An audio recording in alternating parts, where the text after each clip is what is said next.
আরজিকর কাণ্ডে বাংলা সহ সারা দেশ উত্তাল। সাধারণ মানুষ থেকে ছাত্র, ডাক্তার, আইনজীবী, নারী পুরুষ নির্বিশেষে সবার মুখে একটাই কথা, justice for RG Kar.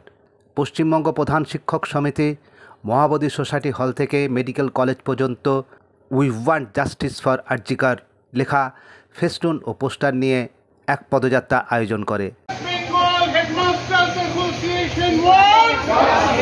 West Bengal Headmasters Association wants justice. West Bengal Headmasters Association wants justice. We want justice. We want justice.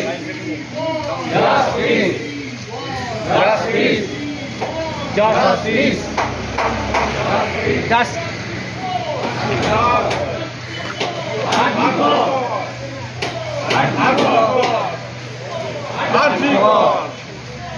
Arjigo! Justice! Justice! Justice!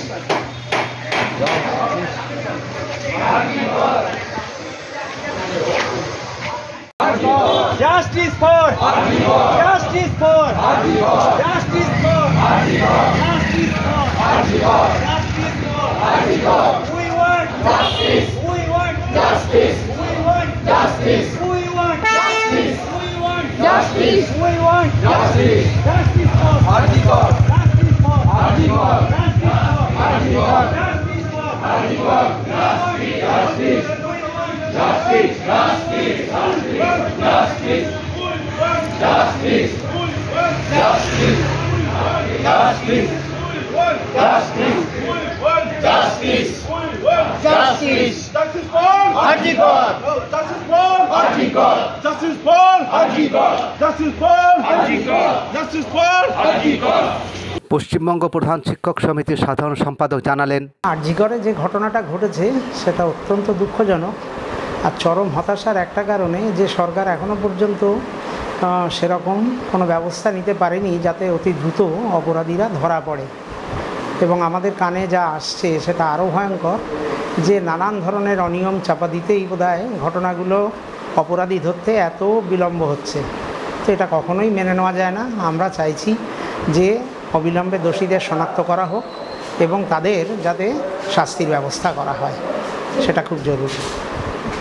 নইলে সারা পশ্চিমবাংলাতেই এই একটা চলতে থাকবে যে মেয়েরা কোথাও নিরাপদ নয়, ফলে মেয়েদের জীবনযাত্রাটা প্রায় অতিষ্ঠ হয়ে যাবে। আমার আপনার সবার ঘরে যে মেয়েরা রয়েছে তাদেরকে বাইরে ছাড়তে, কলেজে পাঠাতে, চাকরি করতে দিতে সবাই কিন্তু একটা দুশ্চিন্তার মধ্যে থাকবেন। কাজেই সরকারের উচিত এমন পদক্ষেপ গ্রহণ করা যাতে অতি দ্রুত অপরাধীদের শনাক্ত করা যায়। পশ্চিমবঙ্গ সরকার প্রাথমিক অবস্থায় যে সমস্ত কাজগুলো করার ছিল অপরাধীদের ধরার ব্যাপারে, তার জন্য কিন্তু যথাযথ উদ্যোগ নিয়েছেন বলে আমার মনে হচ্ছে না। বরং কোথাও একটা চেপে যাওয়ার চেষ্টা, ঘটনাকে অন্যদিকে প্রবাহিত করার চেষ্টা, এরকম ছিল অভিমুখটা।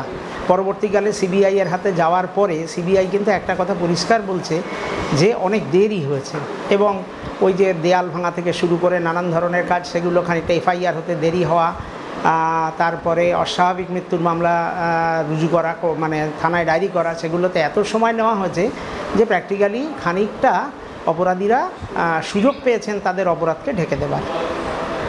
আচ্ছা, রাজ্য সরকার তো বলছে যে সিবিআই যে কেসে হাত দিয়ে সেই কেসটা সমাপ্ত হয় না, সেক্ষেত্রে কী বলবো? দেখুন, একটা কথা হচ্ছে, রাজ্য সরকার নিজেই যদি বার করে ফেলতে পারত তাহলে তো আর সিবিআইয়ের কাছে যাওয়ার দরকার হতো না। তাহলে রাজ্য সরকার নিজে যেখানে ব্যর্থ সেখানে সিবিআইকে দোষারোপ করার কোনো মানেই হয় না। বরং রাজ্য সরকার বা তাদের দল তারা যেভাবে চেঁচাচ্ছেন যে অপরাধী শনাক্ত করতে হবে, উপযুক্ত শাস্তি দিতে হবে, এ তো খানিকটা মশাদের ওই ম্যালেরিয়া প্রতিরোধে মিছিল বার করার মতো। এটার কোনো মানেই হয় না।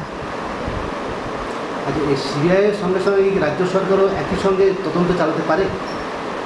সেটা আইনগত দিকটা আমি ঠিক বলতে পারবো না, তবে সর্বাত্মকভাবে চালানো উচিত। এই কারণে আইনগত যদি কোনো বাধা না থাকে তাহলে সিবিআই এবং রাজ্য সরকারের পুলিশ যৌথভাবে যত দ্রুত সম্ভব মানুষের মনে আস্থা ফেরানোর জন্য কাজটা করা উচিত। আমি জানি না এখানে আইনগত কোনো অসুবিধা আছে কি না। Justice! We want justice! We want justice!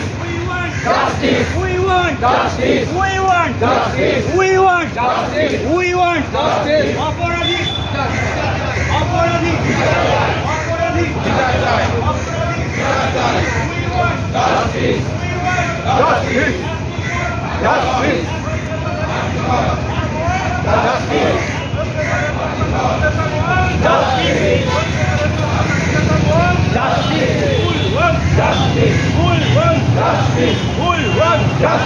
Justice for Justice for Justice for Justice for Justice for